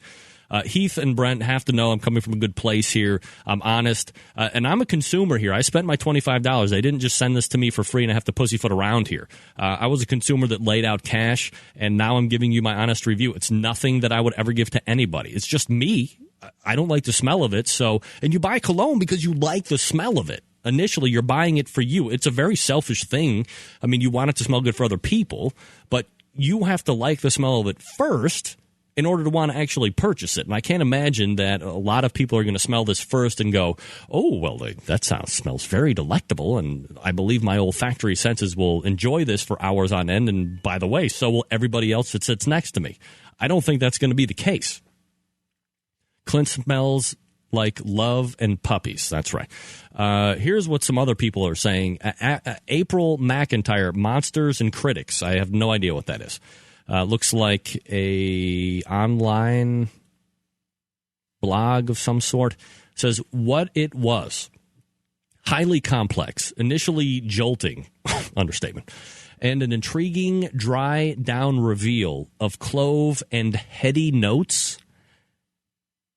Heady notes? Uh-oh. That remind me of Roman Catholic mass incense. Didn't I just say that? And my ex-husband's grilled ribs. It evoked a heady, there's that heady word again, weird emotional moment. Probably between passing out and vomiting.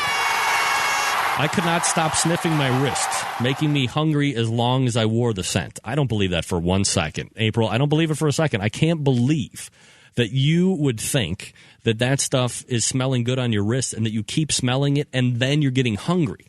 I just don't believe it. I'm sorry. I don't believe it. Justin Essick, one of the co-founders of Bacon Salt. Congrats to our friends at Pork Barrel Barbecue. Just launched Q, the world's first barbecue-scented fragrance for him and her. No review. Clint Cantwell, Smoke in the Eye. I can smell like the weekend every day of the week, and it was great on beans. Great on beans? Okay. Thrillist, designed by, let's see here. Consider the cleaner alternative to rubbing smoked ribs on your neck. I would rather wipe smoked ribs on my neck, and it would smell better. It's also got pedigree. These former Hill staffers have won awards for their sauces, and pretty soon they'll own their own barbecue palace in Del Rey, but for now they'll just tease your olfactories with a small batch cologne. Inside the bottle, you'll find a distinct whiff of smoke on top, as well as hints of sweetness and spice, and they're told to compromise mostly black pepper and chili powder. I don't know if that makes... honestly, I'm no cologne maker by any stretch of the imagination. Let's get that out in the open. I'm not a cologne maker. I've never made cologne. I've never thought about making my own scent. I haven't toiled with the thought of making the Barbecue Central Radio Network's scent or cologne. But I can't imagine that when, in summation... after you've made that final vat, you've gone through all of your many revisions and iterations of the scent, because I'm sure this isn't what it started out. Well, it could have been very well. But you think that you're like, okay, guess what? This is the stuff that we are now going to bottle and sell. This is what barbecue smells like. It doesn't. Cleveland on a hot summer's day smells better.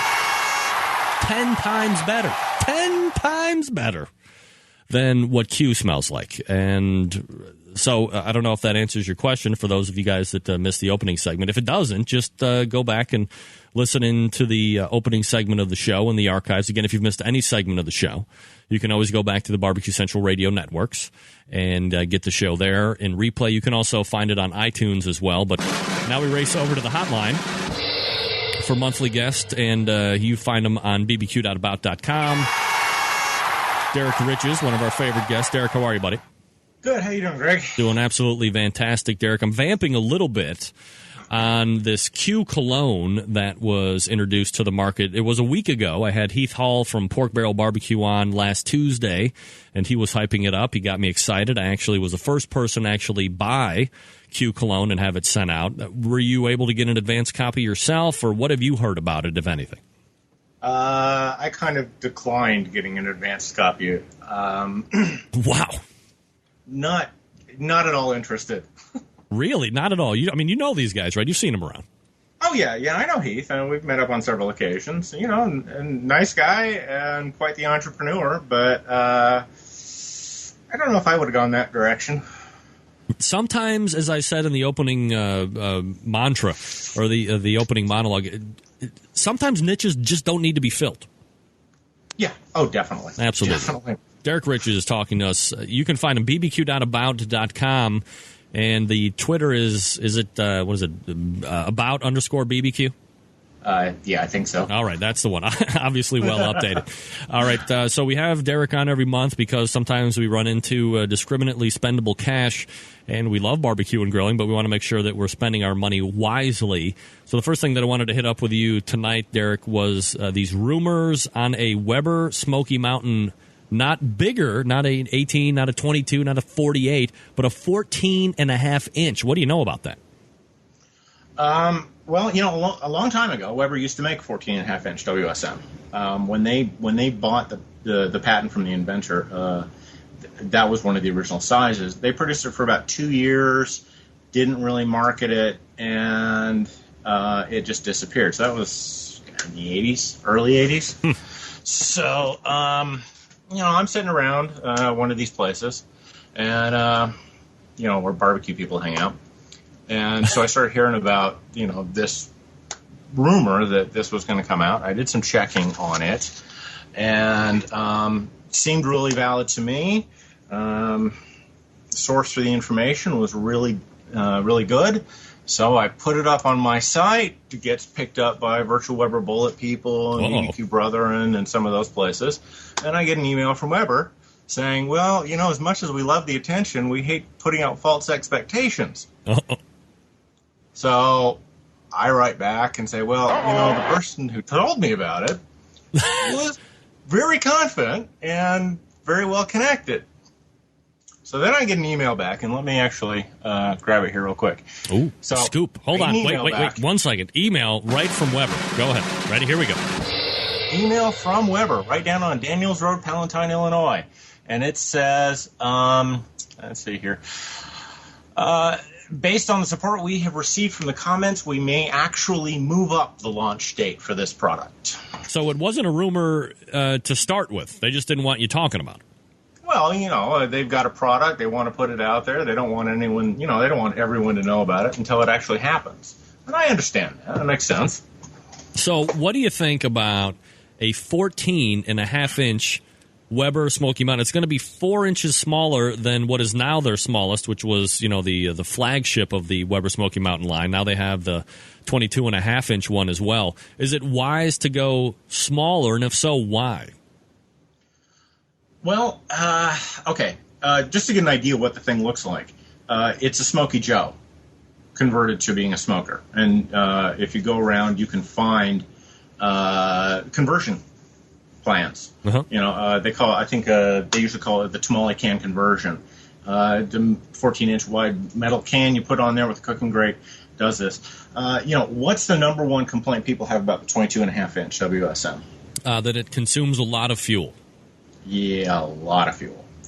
14.5-inch won't consume anywhere near that. But we're talking apples and oranges here, Derek. When you're talking about a 22.5-inch Weber Smoky Mountain, you got 4 inches more than you had with the 18.5-inch, because everybody, the biggest bitch about that one, it just seemed to be big enough. You could put 3 pork butts on top. You could lay out full racks of ribs on the top rack, which you really can't do with the 18-inch. So going down 4 inches and saving fuel doesn't seem to be making a lot of sense to me in my head.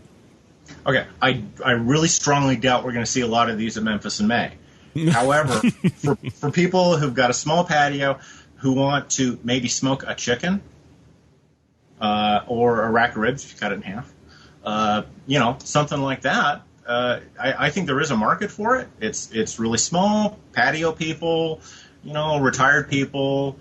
My mother smokes chickens once in a while, and she's got a little Brinkman she uses, which she fights with every time, and I tell her she could get something better, but she doesn't want anything bigger. It would fit. So you think that this one will actually come out, and there'll actually be a pretty good reception into the market for this to sell into then? Well, I'm not going to make any promises about that, but... Derek, I'm putting you on the spot. Here we go. We're going to make a prediction. Derek Rich is about to predict the success or failure of the Weber Smoky Mountain 14.5-inch. Thumbs up or thumbs down? Well, it depends. Is Weber listening? Of course they are. Okay. I actually think there's a market for it. I think it'll do well, but what it's going to matter on is how much they're going to charge for it. And that's what hasn't been determined and what I can't get an answer to. All right, so if this one comes out, did they have an anticipatory launch date for this one that you've heard about? I don't have a date. When I heard the rumor, they were talking later this year. If Weber is serious and wants to try and move it up, I would expect that they want to shoot for a before Thanksgiving launch. I would suggest probably October at the latest, maybe. All right, so when it comes out, are you finally going to get your mother out of that piece of crap Brinkman and buy her a Weber Smoky Mountain, baby? Upgrade your mom. It's your mom, for crying out loud. Well, maybe I can get her a deal. Hey, deals are even better. So what do you think price point-wise? Are we looking at like $99? Are we looking at $200 or $250? What do you think?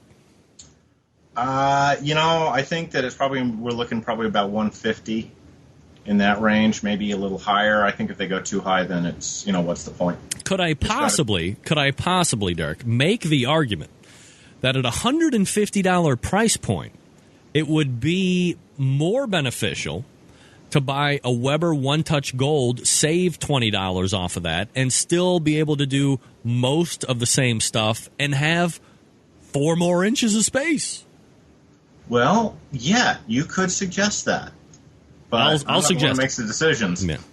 So there's obviously going to be some type of a market, and they've done, obviously we know some things that Weber is obviously a very big company. They do a lot of advanced research and development, so I'm sure they've done their marketing due diligence on this to make sure that at least there's some type of market for this to go into. And like you said, people that are in apartments or that don't really have big backyards, or maybe they're just single people that are going to cook one butt at a time, if that's actually possible, or chickens like your mom does.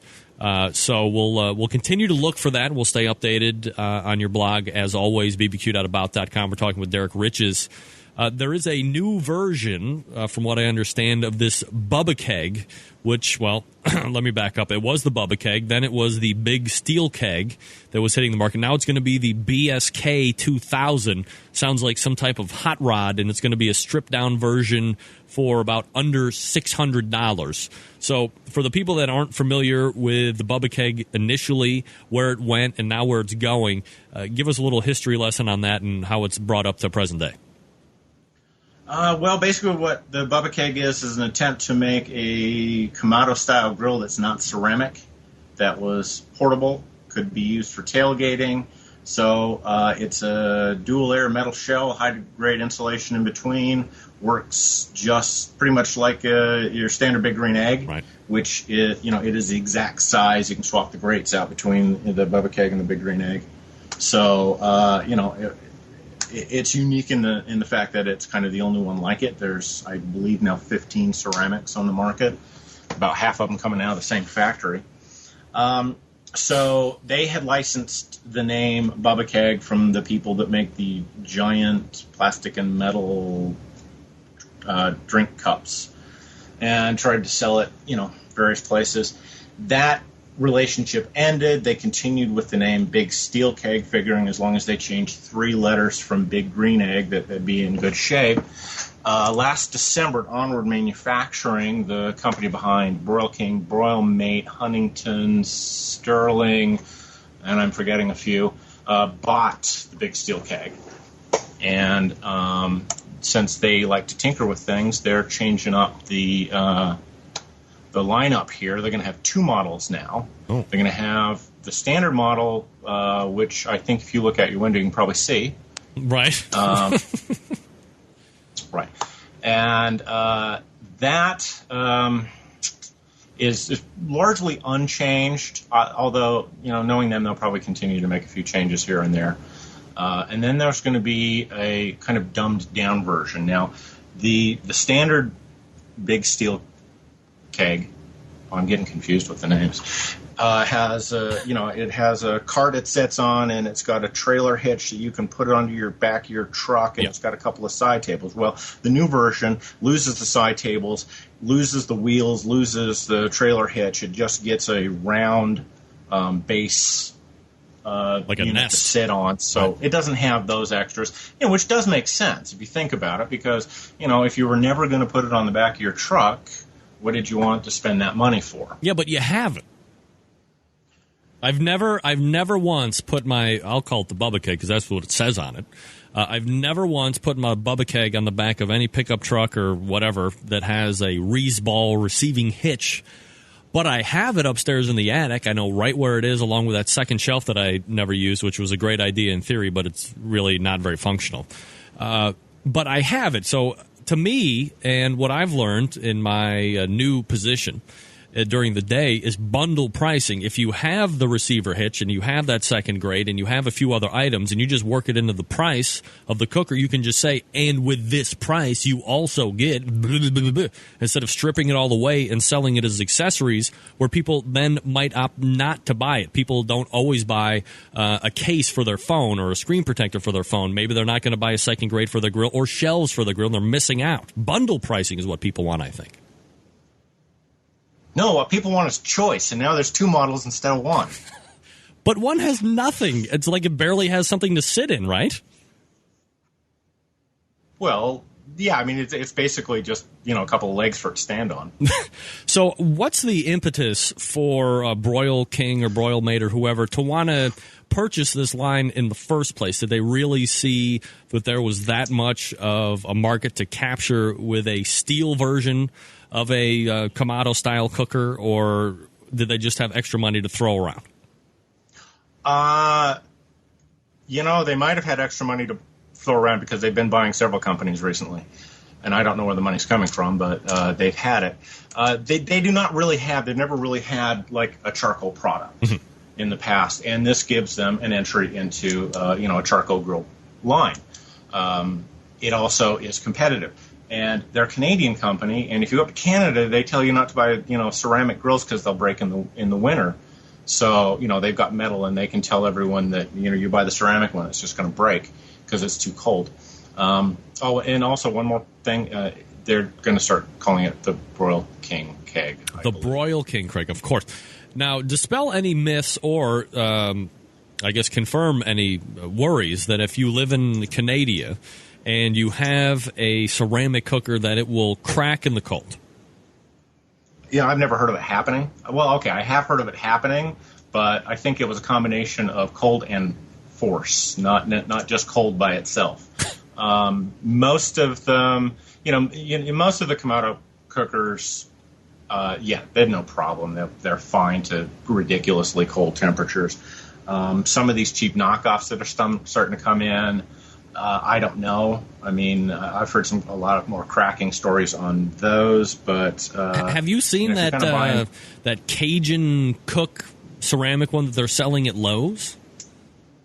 The Bayou Classic. Yeah, I mean, that's what I meant. Talking about? Yeah, what kind of a quality difference are we looking at buying something? I mean, it looks nice from Lowe's than you would going to your mom and pop grill store and dealing with them as a Big Green Egg deal. What kind of a quality step down, if any, are you looking at in that? You're looking at something of a quality step down there. The ceramic material that they're using doesn't seem to be as good a quality as, say, Big Green Egg, Primo, Grill Dome, and some of those. So I do think it is a quality step down, and the metal parts just don't have the durability that you get on the other ones. So there's a lot of rusting issues in those directions. And if you buy it in California, it carries a warning label telling you that it contains cadmium, which may be toxic to your health or something. What is that? It's a standard California warning label. If any ceramic material is painted, to make paint stick to ceramics, you typically need to put some sort of cadmium in there. Cadmium is, of course, poisonous. Huh. All right. So everybody that has ceramic cookers is cooking on poison, is what you're saying? No. Not really, because the others don't necessarily use paint. They use a dye embedded into it. The Bayou Classic actually has a paint added to it. Well, good to know. So watch out especially if you live in California, because you're going to be reading that and you're probably going to crap your drawers and you're probably not going to buy it. Well, see, this is a good reason not to live in California, because things are much more poisonous in California. That's right. Just another good reason not to move out there. We're talking with Derek Riches. bbq.about.com is his website. He's been doing it for any number of years, and he has been on this show for a couple years as well, doing a monthly segment as we go over what's happening out there in the world and industry business of barbecue and grilling. Next up, I don't know if we had actually finished up with the whatever it's going to be steel keg. Do you think ultimately that this will be a successful product for Broil King to have bought into? What I'm going to go with is that Broil King is looking to fill out its product line, and that the more expensive unit is going to be largely reserved for specialty retailers that already carry Onward Manufacturing Broil King products. The smaller version is going to be hitting, you might call them mass markets, but it's basically hitting places like Orchard Supply and Hardware and some of the Barbecue Galore stores. So not huge distribution. If you want to look for it, you can probably find one, and it'll, of course, show up online. Well, I have to say, and I don't know how much of tinkering and teetering that they're going to do with the unit itself, but the one that I got, which is probably now a couple of years old, I absolutely love it. I've had no problem with it. It performs flawlessly. It holds low temperature very well. It obviously gets up to rocket hot temperature, and it does it very quickly. You use that lump charcoal. It's a fuel miser. I can't say one bad thing about it. It looks odd, I suppose, like a beer keg, but that does lend some type of nuance to it that people like to talk about, and it works really well for me. Do you still have yours, and do you still like it? No, I don't have mine anymore. It went away with a lot of other grills. But, I mean, how did you like it when you had it? Oh, I did like it. I liked it very much. I mean, you're absolutely right. It's one of the most efficient charcoal grills you're ever going to find. And, you know, I think you can build a fire and keep it warm for about a month. Yeah. The insulation on it is so high that it just holds everything in, and it has a very stable temperature, too. Yeah, absolutely. All right, next thing to bat is the Napoleon's knockoff of a Weber kettle. This is called the Napoleon Charcoal Kettle. What do you know about it? Did I say knockoff? That was rude, wasn't it? Let's call it would imitation sound better? The wannabe Weber kettle from Napoleon? Let's put it this way. What we have here is a charcoal grill that is round in shape, 22.5-inch cooking surface.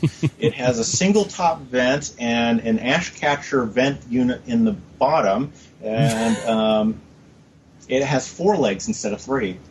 Oh, see? Well, that's funny because, believe it or not, Rod Gray from Pellet Envy is just dialed in. He wants to tell us, Rod, can you tell us what the difference between these two is?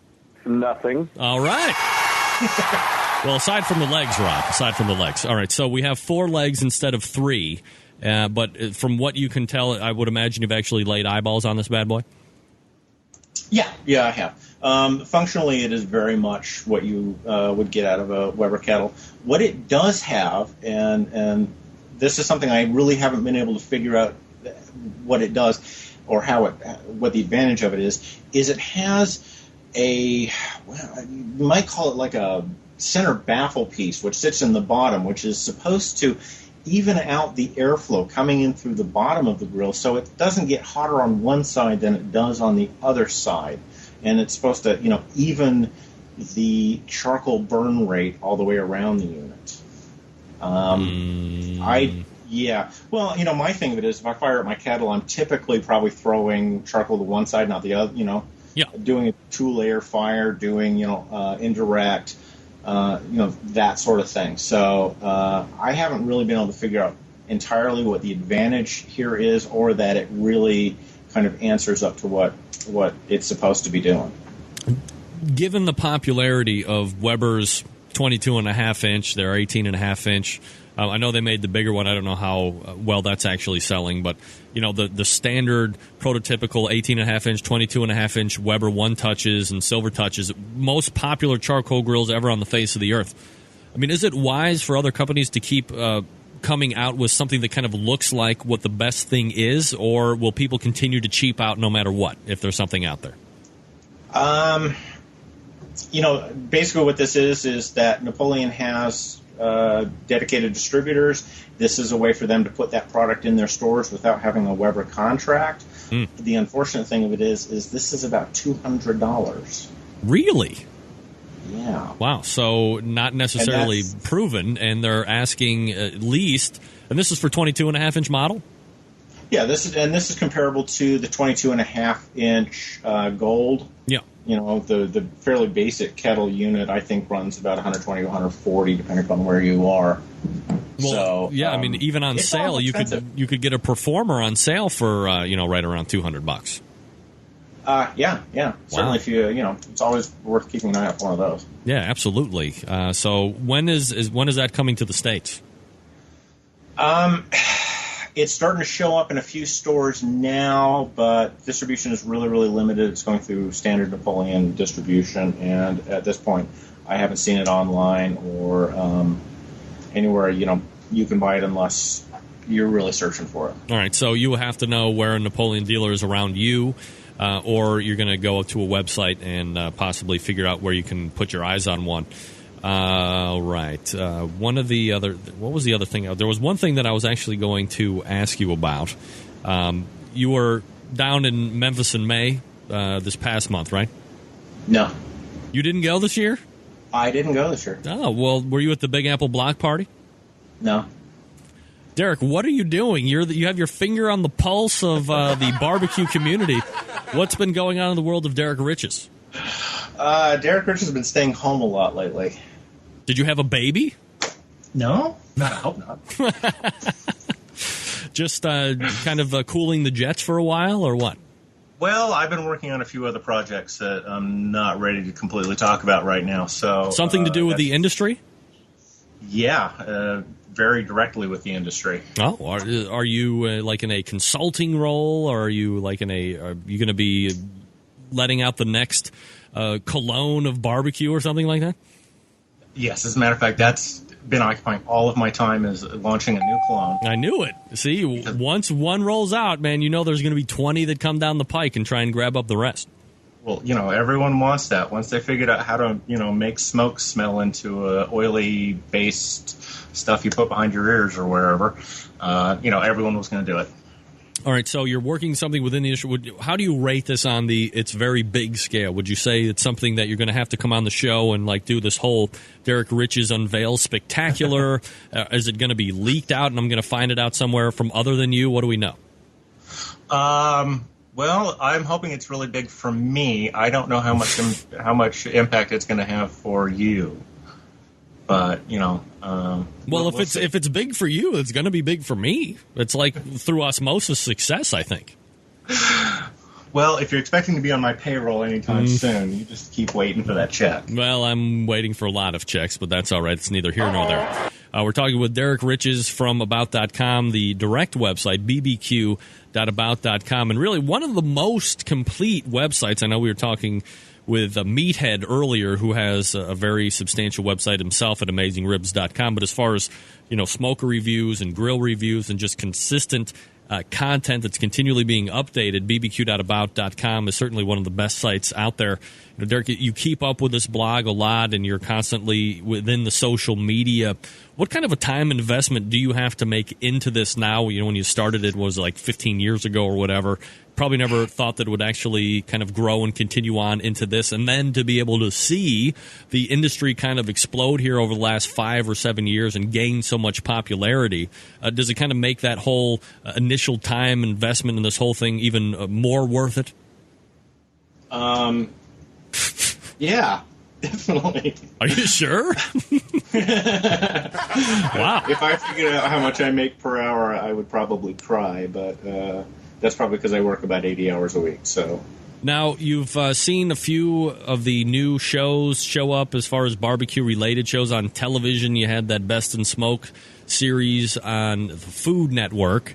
And, you're somebody who has seen some television. You know a lot of these people out there, and there's obviously a lot of business that you write about, the business of barbecue. But as you see it get on television more and more, how did you feel? Did you see Best in Smoke at all? Yeah. What do you think about that show? I think I watched them all, well, maybe all of them. Or let me re-ask the question, because that's kind of an all-encompassing. What do you like about that show? And then what would you rather have not seen or fixed? Well, my opinion is all of that is scripted to be just so amazingly dramatic. You go to a lot of barbecue competitions and stuff like that. There's crunch time, but there's a lot of sitting around time.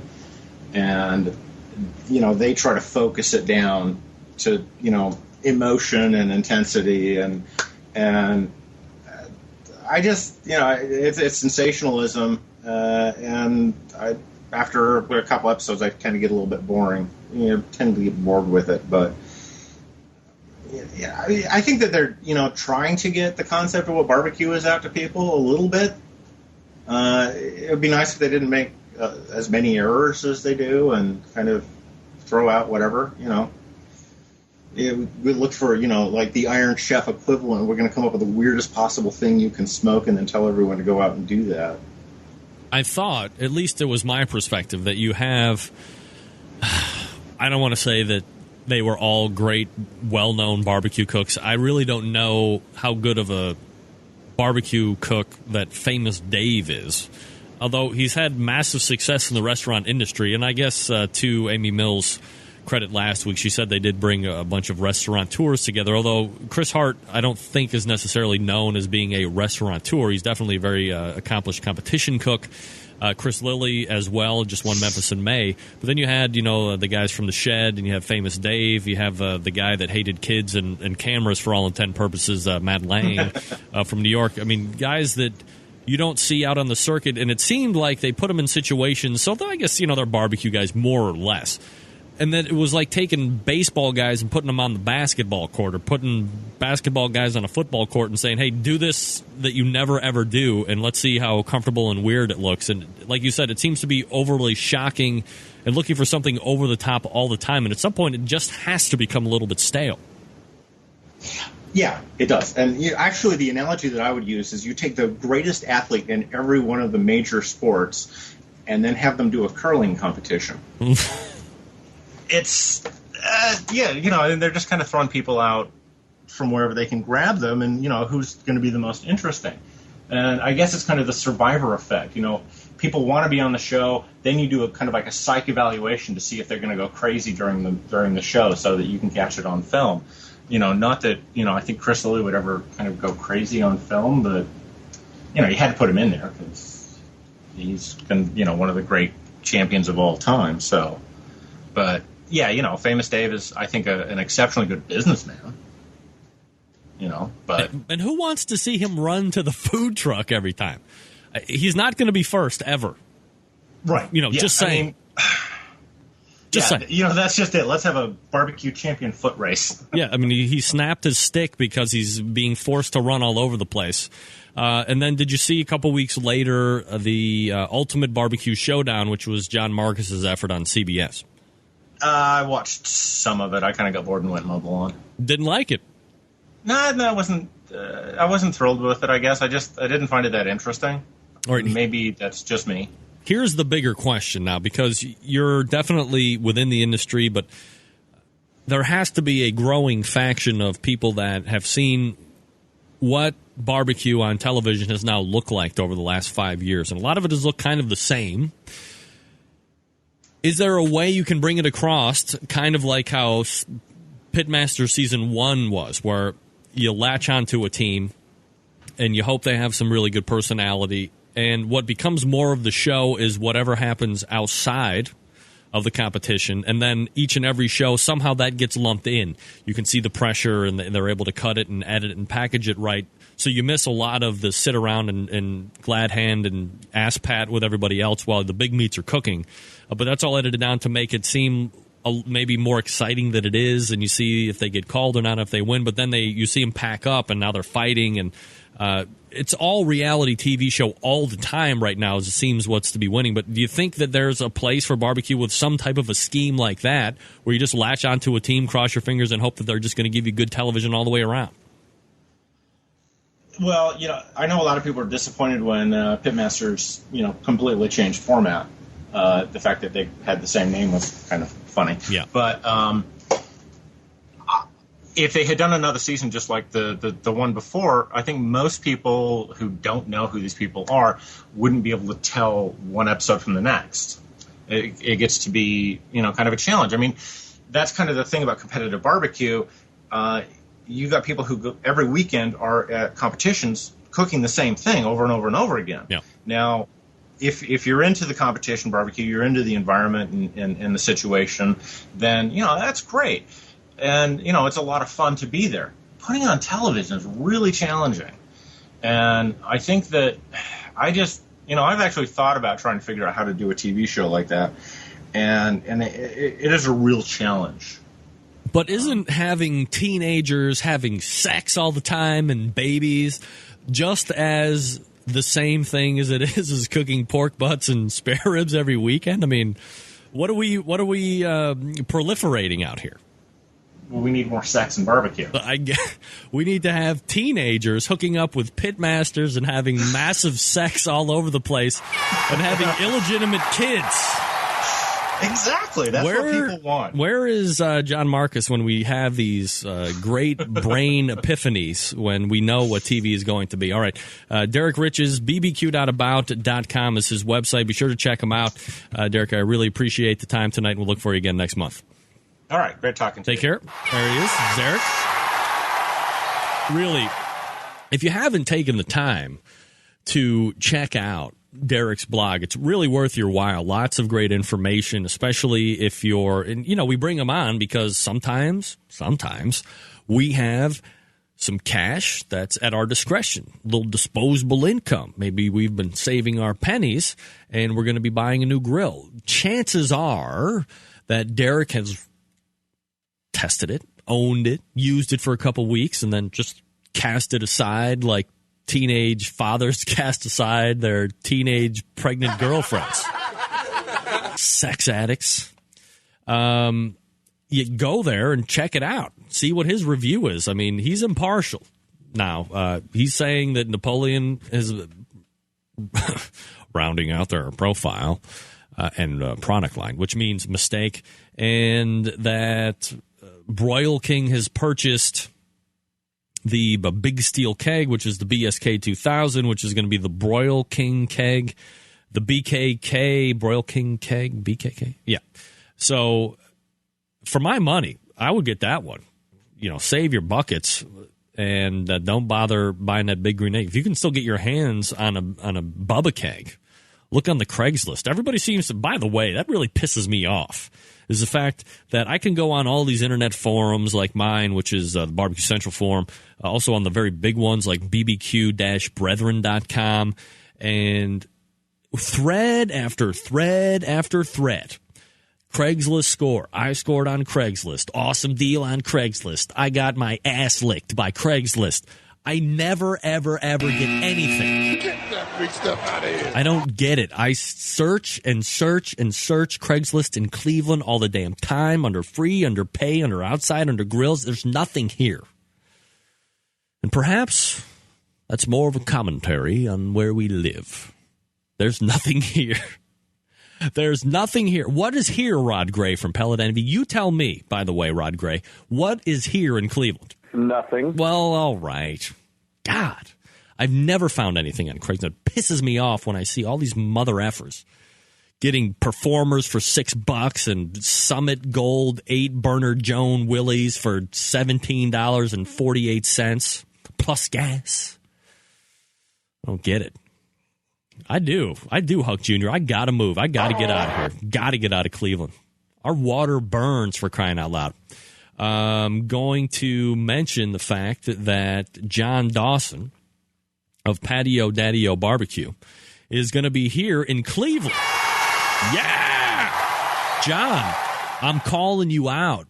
You're here 1 week in town from today, which is the 24th. So does that mean that you're going to be in studio? Hello? Is this thing on? Is this thing on? John, it's time to go see Mr. Rome. Giddy up, poor face. Nothing. Come on, boy, come on. Oh, he left the building. Well, all right. Well, I'm coming for you, John. You're going to be in Cleveland. You've been on the show a number of times talking about succulent recipes. I'm calling you out.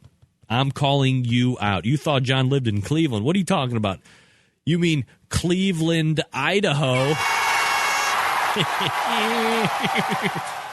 I thought he lived in New York City. I thought he was roommates with you, Clinton. Who wants to win Rooftop barbecue sauce? That's right, Rooftop. It's their special competition style sauce. I just got a box of Guy Fieri's sauces, which I am, less than anxious to try. Not because I don't like getting free stuff, because I do. Who doesn't love getting free stuff? I do. You got T-shirts you want me to wear? Send them to me. I'll wear them. I love T-shirts. I got an all-new wardrobe of T-shirts because the Centralites pumped me up.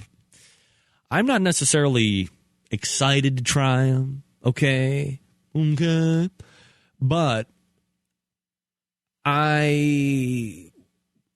these people, who happen to, this sauce is actually bottled in Youngstown, which is like the biggest crap hole in Ohio, but nevertheless. It is bottled right here in the Buckeye State, And the guy, whoever is their marketing person, got in touch with me and said, hey, we want you to try these sauces. And I'm sure he reached out to some of you other barbecue people. Clint, did he hit you up too? Did you try the guy's sauces? And I'm like, hey, yeah, blah, blah, blah. P.S. I'm very honest. If I don't like your sauce, I will bash it. If I like your sauce, I will kiss its ass. But just so you know, well, that was almost going to sound really bad. But just so you know, I'm very honest, and be warned. Okay? Okay. And he said, oh, no problem. That's what we want, honesty, blah, blah, blah. And what else can we do for you? I said, hey, go ahead. He hit Grillin' with Rich barbecue sauce review. Well, you know you've hit the bottom of the barrel if you're going to Grillin' with Rich. Hi, ladies and gentlemen. It's a joke. Just a joke. Come on, it's a joke. And I said, hey, you want to do something for me? Go ahead and get Guy Fieri on the Barbecue Central radio show. ... Make it happen, you lame. Love, Greg. That's how I sign all my letters. Clint can vouch for me. So I didn't get a message back. I'm saying it tongue-in-cheek, of course. I mean, why? Dear Greg, this is a reply back a day and a half later. Dear Greg, don't know about getting Guy on the show. He's very busy. He's got this life. He's so freaking famous. He does Minute to Win It. He makes sauces. He does rubs. By the way, he's on the Food Network, and he's Face the Thing, and he just got beat by Clint Cantwell in a Iron Chef-style cooking competition, and he hates his life, and he's got really spiky hair, and there's a lady on the Food Network that looks exactly like him, but she's a lady. What? That lady's creepy. But I'll see what I can do. Love Eric or Keith or whatever his name was. Doesn't even matter. Hack. And I'm like, well, hey, all right. Dear, whatever your name is. Hack. Make it happen. ... Sooner than later would be better. So, day and a half later, dear Greg, unfortunately, Guy's schedule is a little too busy with a new book and launching the sauces and doing Minute to Win It and being the face of the Food Network and chasing around a stalker on the Food Network that it's a lady and looks just like him and all this other stuff. So, in summation, beat it, loser. Love, Keith, or whatever. And I promptly wrote back, feelings not hurt, by the way. I guess I'm not big enough. I'll be sure to give his sauces a fair review anyway. In parentheses, laugh out loud. Yeah! F you. That's what I said. All right, Rooftop Barbecue. Call in. You have to call in tonight to win it. 877-448-0433. We're getting ready to wrap up. I know Kevin is freaking out again if I'm going to go long. But don't worry, Kevin. I'm not going to go long. I swear it. 877-448-0433 is the number to call. And you can... I'm not reading that, Clint. You're not getting me to read that. No way. I would have Guy Fieri on in a second. I love that guy. He's got charisma. He's got charisma. He has not jumped the shark yet, but he's close. But I would be just like that guy. That dude is working it and working it and working it, and I would make all of that money as quickly as possible, and I would put it right in my back pocket, and I would laugh at all of you losers while I was laughing to the bank. Oh, but not me. All right, area code 508. Name and where you're calling from. Uh-oh, pay attention. It's Patrick from Hyannis. Patrick, how are you, buddy? Hello. I'm doing great. How are you? I can't believe I keep winning on this show. This is my favorite thing to do on a Tuesday night. Hey, it's your favorite thing to do? Be honest now. My wife is upstairs pissed off at me because this is my favorite thing to do. No, I have a favorite thing to do on a Tuesday, and believe me, it's not this show. Uh-oh. All right. So Patrick is going to win the rooftop sauce. So go ahead and Send me your shipping info, Patrick. It's Greg at thebbqcentralshow.com is the email address. Don't forget thebbqcentralshow.com. And we'll get some rooftop barbecue sauce out to you. And when you get it, taste it. Let me know what you think about it. I'm very interested. Awesome, I will. All right, thanks for calling in tonight, Patrick. Welcome. Patrick, a piece of personal advice. When it comes to this show or getting ass, always take ass. Yes! Well, who cares if you have but I have AT&T. What does that mean, Bill? You have free long distance. If you call any mobile to mobile now, be warned, Bill, if you don't have unlimited texting right now on your wireless service, go right into the nearest corporate store. Don't deal with dealers. They're losers. Go right into your nearest corporate store and ask them to put you on the new texting plan, unlimited text plus unlimited mobile calling to any other cell phone anywhere, any carrier, doesn't matter. Do it. All right, thanks again to my guests tonight. Meathead for talking about steak. That was an awesome first hour. If you missed it, go back and look at it. You can get it on the BCRN. It'll be replayed here on, here. It'll be replayed here in rotation. It'll be replayed on the Outdoor Cooking Channel on Thursday at 9. I own Tuesdays and Thursdays, bitches, over there. I own it. It's mine. House up. Also, thanks to Derek Riches, bbq.about.com, for talking about the knockoff Napoleon kettle, the big steel keg, the 14.5-inch Weber Smoky Mountain, all that good stuff. Programming note, and I'm even going to stop it for this. Programming note, the debut of Huck's Hut live show on Outdoor Cooking Channel starts tomorrow at 8:30 p.m. Tune in for the OutdoorCookingChannel.com premiere of Huck's Hut, or In the Hut, or whatever you're going to call it, and listen to that train wreck of a show finally get on some type of real station. Oh, my God. If you need a good laugh, I swear to God, just go ahead. I'm kidding, of course. I'm kidding. Be sure to tune into my man, Huck. Huck is going to bring it strong tomorrow. I know it. At 8:30 p.m., OutdoorCookingChannel.com. Tune in and support our guy. He's on my station, too. He's been doing In the Hut for like 2 years or whatever it is. Tomorrow, he kicks it up a notch, like Emerald would say. He's going to go live at 8:30 p.m. on OutdoorCookingChannel.com. So support Huck. I'm going to be there. You should be there, too. And if you're not, I'm going to fist fight each and every one of you until you're blue in the face. All right, Huckster, get it done, buddy. The weight of the world is riding on your shoulders. I am like the cleanup hitter. I have taken all of the very best pitches. Tomorrow you just ease right in there and grease that fat cheese over the fence, brother. Good luck. Kevin, it's not my fault if it doesn't work out, I swear. All right, we'll be back next Tuesday at 9 p.m. Eastern Standard Time. Packed show already. And until then, this is Greg Rempe helping you to remind you to help control the rust population. If you have cast iron grates, season them after every use. And remember this. Good night now.